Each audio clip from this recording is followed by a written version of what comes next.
শোচনীয় অবস্থা, কিছু রেডি হয়নি, 12টা বেজে গেছে বা 12:30 বেজে গেছে। আমি ওকে 10:45টার সময় ফোন করে বলছি মামা 10:45 বাজে, বলছে কি এখনো বাজে 10টা বাজে, বলছে কি এখনো বাজিনি। আর বাজতে কতক্ষণ বল, 15 মিনিট আর কতক্ষণ? মদা জানিস না আজকে পুজো মাছ নিয়ে জায়গায় করছিস?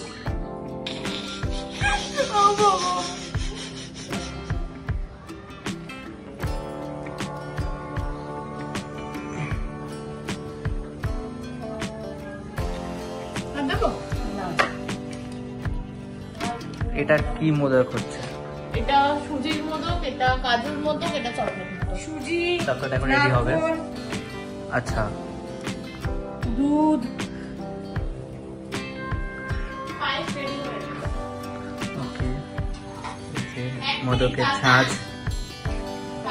হ্যাঁ, হ্যালো, এখনো রেডি হয়নি। গণেশ চতুর্থী ছেড়ে যাবে আমাদের পুজো করতে, তা শুরু করেছি আমরা।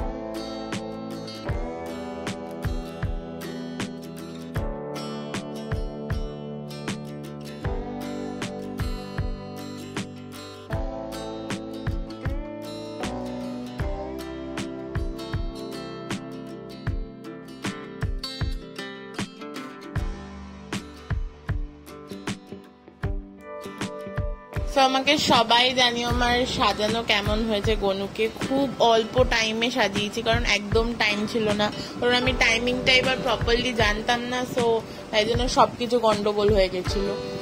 তো আমি আমার মন থেকে যেইটুকুনি করেছি, আর আমি খুব এক্সাইটেড ছিলাম আমার গণেশের বার্থডের জন্য।